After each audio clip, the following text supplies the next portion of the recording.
Halawatha මහරෝහලේදී caesarean සැත්කමකින් උපත ලැබූ සුභාෂිනී දැරිය පවුලේ වැඩිමහල් දියණිය වූවා. ඉතා කුඩා වයසේ සිට ඈතුලින් දක්නට ලැබුණු විශේෂත්වයක් වූයේ ස්නානය කිරීමේදී අධික ලෙස හැඬීමයි.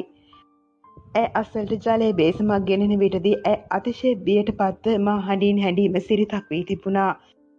ස්නානය කිරීමේදී ඇතැම් දරුවන් හැඬීම ලෙසම තම දියණියද හඬන්නේ යැයි සිතූ දෙමව්පියෝ ඒ පිළිබඳව කිසිදු අවධානයක් යොමු නොකළා. දැරියට වයස අවුරුදු 1කමාරක් පමණ වයසේදී දිනක් ඥාතීන් පිරිසක් සමග පවුලේ අය වන්දනා ගමනකට එක් වුණා. ඒ යන අතර ඔහු වැවකින් ස්නානය කිරීමට කිහිප දෙනෙක් වැවට බසිනු දුටු දරිය මා හඬින් හඬන්නටත් කෑ ගසන්නටත් පටන් ගත්තා.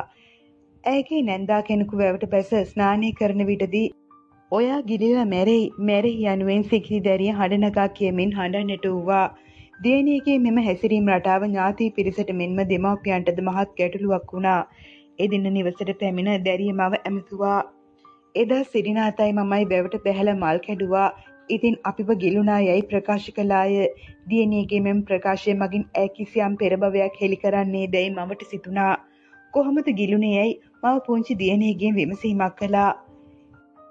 එදා අපි දෙන්න වැව්වේ ඇවිදගෙන ගියා. ඒ වැවේ හරියට නෙළුම් මල් පිපිලා තිබ්බා. අපි ඒ මල් කඩන්න වැවට බැහැලා මල් කැඩුවා. එතකොට අපිව ගිලුණා. එසේ ඇය පෙරබව මතක සටහන් අනාවරණය කළා. ඇය පැවසූ පරිදි පෙරබවයේදී පෙම්වතා සමග මරණයට පත් වූ බව ඇයගේ මතකයේ තිබුණා. එෙහිදී අපේ ගේ ලොකුයි. මිදුලේ හැමතැනම කොකෝවා ගස් තිබුණා. ලොකු ජම්බු ගහකුත් තිබුණා. අපේ තාත්තට රතු පාට කාර් එකක් තිබුණා. අපේ ගෙදර වත්තේ වැඩ කළේ පිරිමි ළමයෙක්. ගෙදර වැඩට දෙමළ ගෑනු ළමයෙක් හිටියා. එයාගේ නම තංගම්මා. ගෙදරට යන පාරේ වංගුවක් තියෙනවා. එතන කළු ගලක සුදු පාට ගාලා තියෙනවා යනුවෙන් ඇය වරින් වර පෙරබව තොරතුරු හෙළි කරන්නට විය. නිවසේ අල්මාරියක මුදල් තබා ඇති බවත් එම මුදල් අවශ්‍ය විටදී ගන්නා ලෙස පියා විසින් ඇයට පැවසූ බවත් ඇය හෙළි කළා. අපි එහිදී දළදා පෙරහැර බලන්න යනවා. අපි යන්නේ රැයට බත් කාලා. හුඟක් රැ වෙනතුරු අපි පෙරහැර බලනවා. මට අයියා කෙනෙක් හිටියා. එයාට කියන්නේ සුදු අයියා කියලා යනුවෙන්ද ඇය පෙර ජීවන තොරතුරු හෙළි කළා. මෙම දැරිය කුඩා කල සිට පියාට අප්පච්චි යනුවෙන් ප්‍රකාශ කිරීමක්ද විශේෂත්වයක් වී ඇත. අපේ එහෙතාතට අපි කීවේ අප්පච්චි කියලා යයිද දැරිය ප්‍රකාශ කළාය. මේ අයුරින් පෙරබව තොරතුරු හෙළි කරන දැරිය උපත ලබා ඇත්තේ 1996 අගෝස්තු 31 වනදාය. ඒ වන විට ඔවුන් පදිංචිව සිටියේ ආනමඩුව ප්‍රදේශයේය. දැන් ඇය තරුණ වියට පා තබා සිටියද පෙරබවයේ ඇතැම් සිදුවීම් තවමත් ඇයගේ මතකයේ තිබේ. පෙරබවයේ ප්‍රබල සාක්කි ලිපි පෙළ කියවීමෙන් පසු තම දියණියගේ පෙරබව තොරතුරු විමර්ශනය කිරීමට දෙමව්පියෝ සහ ඇයද මහත් ආසාවෙන් සිටී. දුව පුංචි කාලේ කිව්ව තොරතුරු හොයාගන්න අපි උනන්දුනේ නැහැ. දුවට ප්‍රශ්නයක් වෙයි කියලා හිතුවා. ඒ දුව හෙළි කළ තොරතුරු සොයා බලන්න අපි දැන් කැමති යනුවෙන් ඇයගේ මව පවසනවා. මෙම දැරියගේ පුනර්භව තොරතුරු විමර්ශනය කිරීමට අවස්ථාව ලැබිණි. එහිදී මව ඒ පිළිබඳව අනාවරණය කළේ මෙලෙසයි. අපේ පවුලේ වැඩිමහල් දරුවා සුභාෂිනී. එයාට බාලතව පුතෙක් ඉන්නවා. දුව පුනර්භවයක් ගැන කියනවා කියලා අපි මුලින් හිතුවේ නැහැ. එයා මුල ඉඳලම වතුරට පුදුම බයක් තිබ්බේ. නෑදෑයෝ කීප දෙනෙක් එක්ක වන්දනා ගමනක් ගිය වෙලාවේ ඒ අය වැවක බැහැලා නානකොට දුව මා හඬින් හඬන්න ගත්තා. ඇයි දුව අඬන්නේ කියලා ඇහුවා. එපා ගිලිලා මැරෙයි කියලා කෑ ගැහුවා. අපිට ඒ සිදුවීමක් පුදුමයක් වුණා. ඒත් අපි ඒ ගැන තරම් හිතුවේ නැහැ. එදා ගෙදර ඇවිත් තමයි පෙර විස්තර කිව්වේ. ඒ පිළිබඳව තවත් තොරතුරු දැනගැනීම සඳහා අප ඇයට ඉදිරිපත් කළ ප්‍රශ්නත් ඇය දුන් පිළිතුරුත් මෙසේයි. සුභාෂිනීතරේ ජලයට අධික ලෙස බියක් දක්වන බව ඔබට මුලින්ම දක්නට ලැබුණේ කෙසේද? මාස කිහිපයකදී නාන විට වතුර බේසම දකිනකොට අඬනවා.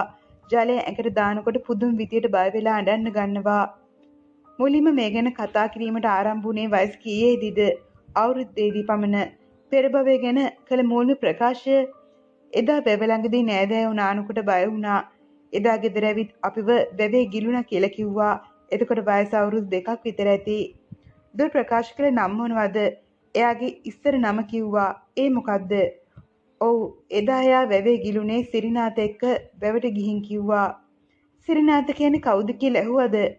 එයා යාළු වෙලා හිටිය අයෙක් කියලා හිතනවා. පවුලේ තොරතුරු මොනවද කිව්වේ? තාත්තට අප්පච්චි කියලා කිව්වා. සුදු අම්මා යයිද කිව්වා. සුදු අයියා කෙනෙක් ගැන සඳහන් කළා. තංගම්මා යයි ගෙදර වැඩට සිටි කෙනෙක් ගැනත් නම ප්‍රකාශ කළා. ඔබලා පදිංචි ප්‍රදේශයේ නැති තොරතුරු හෙළි කළේ මොන විදියටද? අපි හිටපු ප්‍රදේශයේ කොකෝ ගස් නැහැ. කොකෝ ගස් දුව දැකලවත් අහලවත් තිබ්බේ නැහැ. එයා කිව්වේ ඒ අය හිටි දිශාවේ කොකෝ වතු තිබුණා කියලා. ගෙදර වත්තේ කොකෝ ගස් තිබ්බා කියලා දුව කීවා. සිටි ප්‍රදේශයක් ගැන කීවද? එහිදී රැට දළදා පෙරහැර බලන්න යනවා කිව්වා. මේ තොරතුරු ගැන හොයලා බලන්න ඒ දිනවල උත්සාහ කළේ නැද්ද? නැහැ. දරුවට කරදරයක් වෙයි කියලා අපි හිතුවා. අපි අහපු කීප දෙනෙක්ම ඒ ගැන හොයන්න එපා කියලා කිව්වා. ඒ නිසා අපි උත්සාහ කළේ නෑයයිද මව පැවසීය. සුභාෂිනී දැන් තරුණියක්. ඇය කුඩා කල හෙළි කළ පෙර බව තොරතුරු පිළිබඳව ඇයගෙන් විමසීමක් කිරීමටද අවස්ථාව ලැබිණි. එහිදී ඇයට ඉදිරිපත් කළ ප්‍රශ්නත් ඇය දුන් පිළිතුරත් මෙලෙසයි. ඔබේ පෙර භවය ගැන හෙළි කළ තොරතුරු ඔබට මතකයිද? සමහර දේ මතකයේ තියෙනවා. කුඩා කලදී කිව් දේවලුත් මතකයේ ඇත්තේ මොනවාද?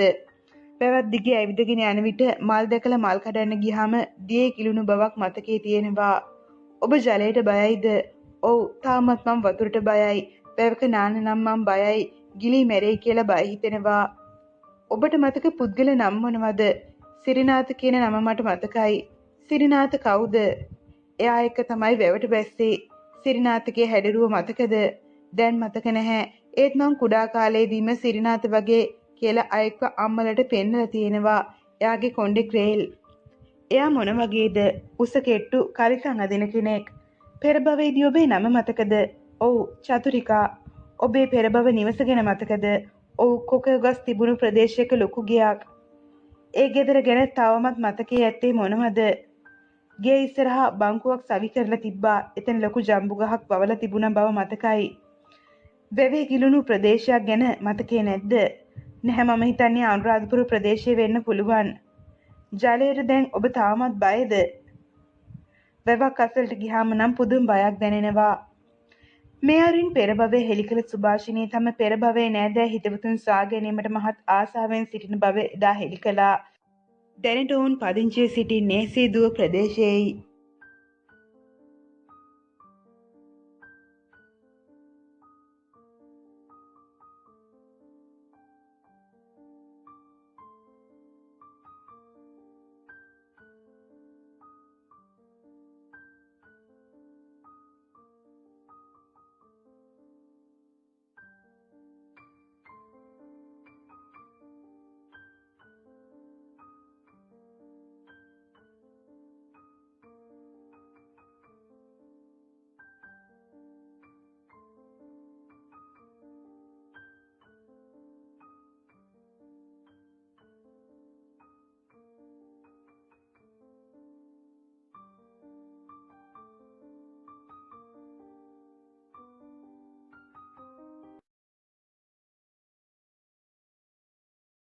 ඔබ තාමත් අපේ channel එක subscribe කරලා නැත්නම් නැවත වීඩියෝ නැරඹීම සඳහා subscribe බටන් එක හා bell බටන් එක click කරලා අපේ channel එක subscribe කරන්න.